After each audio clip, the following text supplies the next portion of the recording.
2025 sa pagdiriwang ng jubileo, yung jubileo ng pag-asa. Kaya nga yung tema natin para po sa taon na ito sa ating paghahanda, ngayon ay huling araw, ay tungkol kay Maria bilang kaperegrina ng pag-asa. Kaya po nakita natin sa nakalipas na siyam na araw ng ating pagdidilay yung paanyaya natin na tayo ay sama-sama magdasal, magdilay para po sa tema na ito na kaperegrina na si Maria bilang kaperegrina ng pag-asa. At sa araw na ito, bahagi rin na itinalaga na tayo rin ay hinahayaan na sama-sama maglalakbay. Hindi na medyo mabigat na yun. Yung sinundaligin na tinatawag. Hindi na kanya-kanyang lakbay, pero sama-sama, sabay-sabay. Sa araw na ito, ay pinitaga ng simbahan bilang ang misa natin ay ialay natin para sa pangangalaga ng kalikasan. Sa may galing, ito po ay bahagi ng pagkilos na pinamanig ni Papa Francisco sa kanyang encyclical. Bahagi yun, kasi yung mga dokumento ng simbahan may kanya-kanyang laman.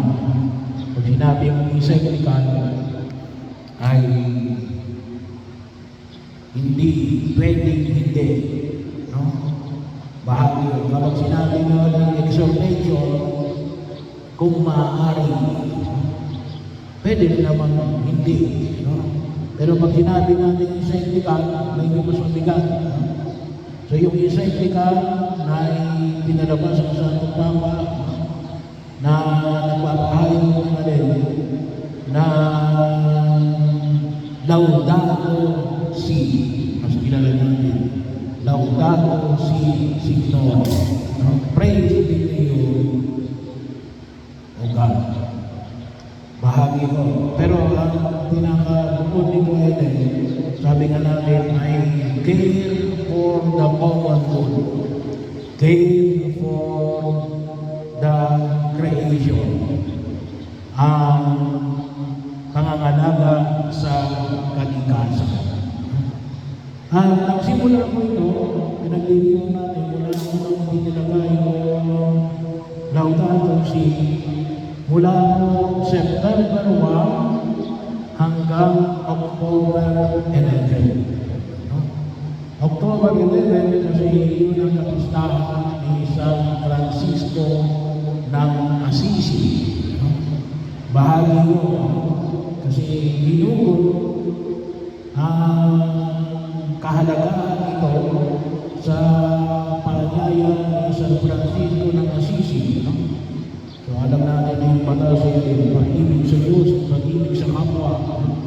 Pero si St. Francis of Assisi, anong tawag niya sa araw? Kapatid. Brother, son. Anong tawag niya sa buwan?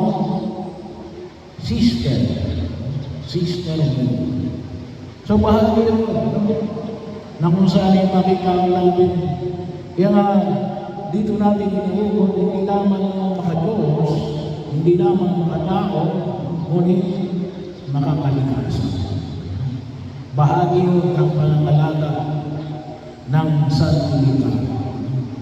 Bahagi yun. Kaya maganda ko yung unang pagbasa. Ano nakita namin sa unang pagbasa sa aklat ng Karunungan? Anong sinasabi mo? Nakikita mo ba ang Diyos sa kanyang mga ginawa? Sa mga bagay na napapahagi natin dito, nakikita mo ba ang Diyos? Nakikita mo ba ang may ka? Kapag tumingin ka ng painting, sa mga magaling mag-painting, alam nila, bahagi ito ni Michelangelo, no? O nung sino mang magagaling ng mga painter, no? Bahagi yun. Alam nila sino yung may gawa. Pero sa akin, ang panyayan ay naalang karunungan niya rin. Nakikita pa namin ng Diyos sa mga gawa ng Diyos, mga gawa na ito na naging bahagi ng ating pagkilos sa daigdig na ito. Narito ba ang Diyos? Namumukhaan ba namin ang pagkilos ng Diyos? Kasi siya ang may gawa niya. Bahagi ito. Nakita natin kung isa. Yan ang isa, tanong natin, ay saan tayo nakikilala? Nakikilala ba yung ating mga gawa? Pero yung habang pinamanin ng karunungan ni Adel, nakikita ba natin ang Diyos sa kanyang mga ginawa? Bahagi ko yun, na napakalagang elemento na kung tusin ko ay sa pagkilos natin sa daigdig na ito. Bakit? Natatapunan ng Diyos. Nawawala ang Diyos. Ang mundo ginagalawa natin ni Adel, nagiging isang mundo na Adel. Marami na ang hindi ko may kilala sa Diyos. Bahagi yun. Well, masapat mga marami rin siguro ang mga maling pag-iisip o napupulang na rin tayo ng pag-inilay, no? Na makita natin yung malalim na pinanggalingan ng pagkilos na ipinamamanig natin sa daigdig na ito.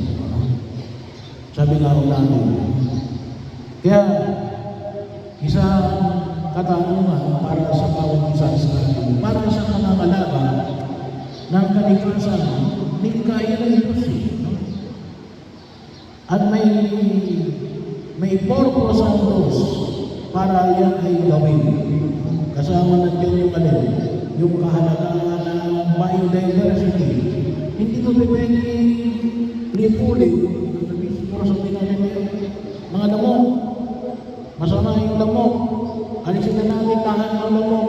Hindi pa pwede. Kasi mawawala yung food chain.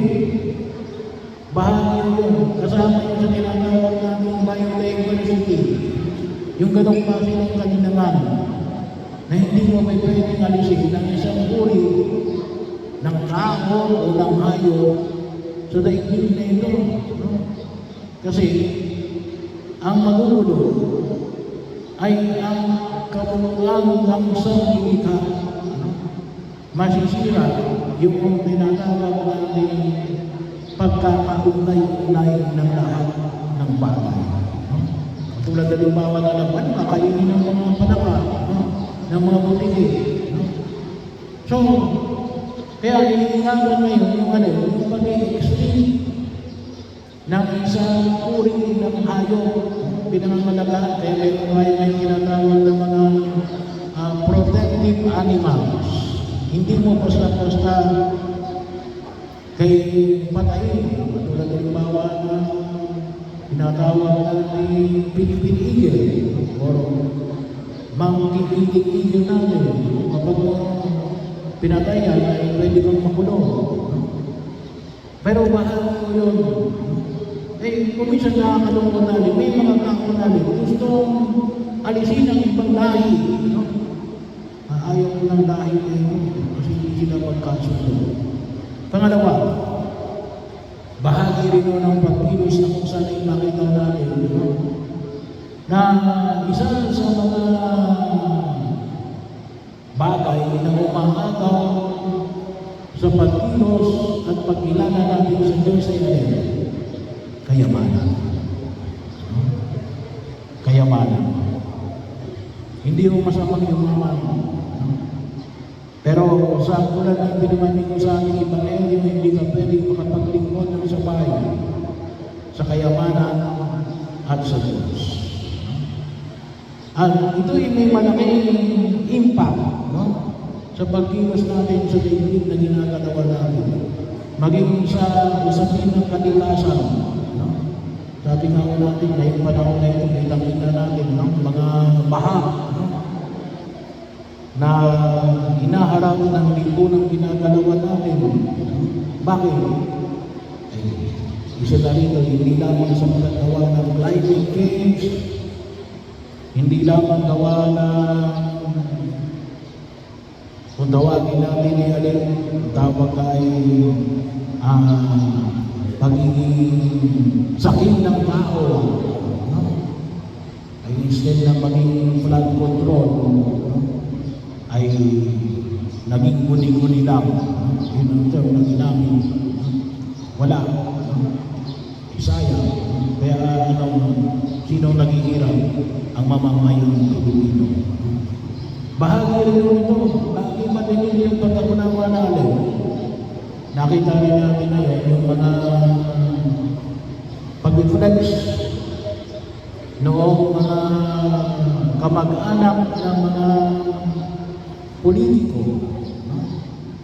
Habang nasa baha, no?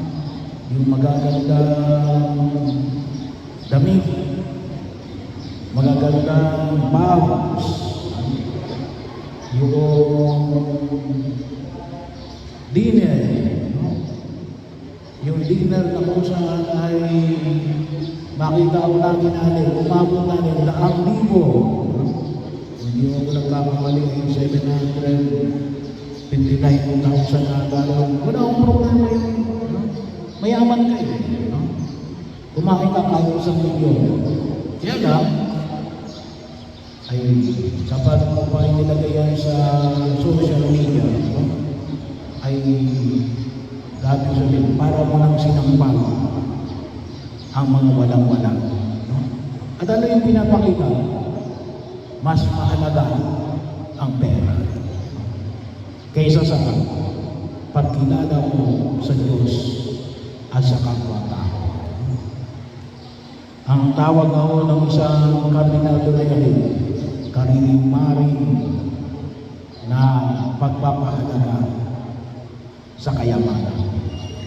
Kaya ngayong panahon na ito, sa pagdiriwang namin ng pangangalaga ng kalikasan, ang pwede natin gawin? Una, magdasal tayo.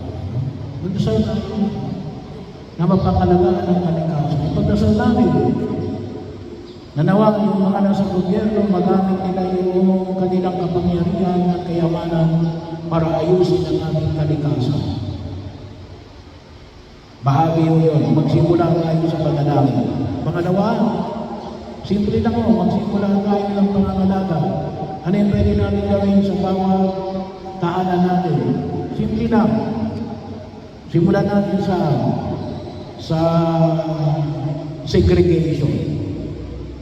Yung nabubulok at yung hindi nabubulok.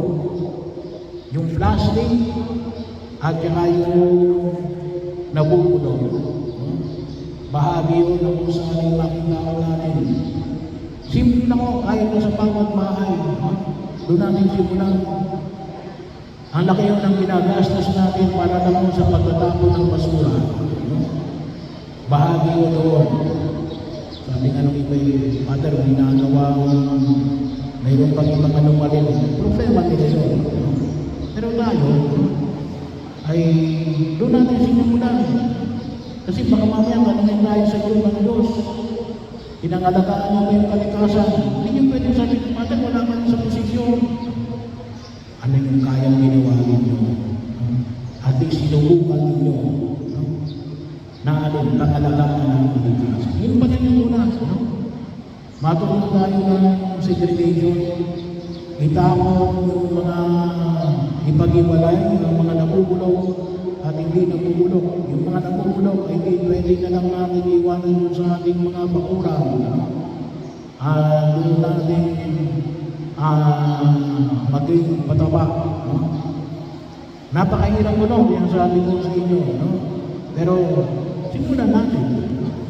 Para at least makita natin na may nagsisimula. Kahit lang. At kapag yan ay nag-compound, ay malaki yung may tulong na para sa pangangalaga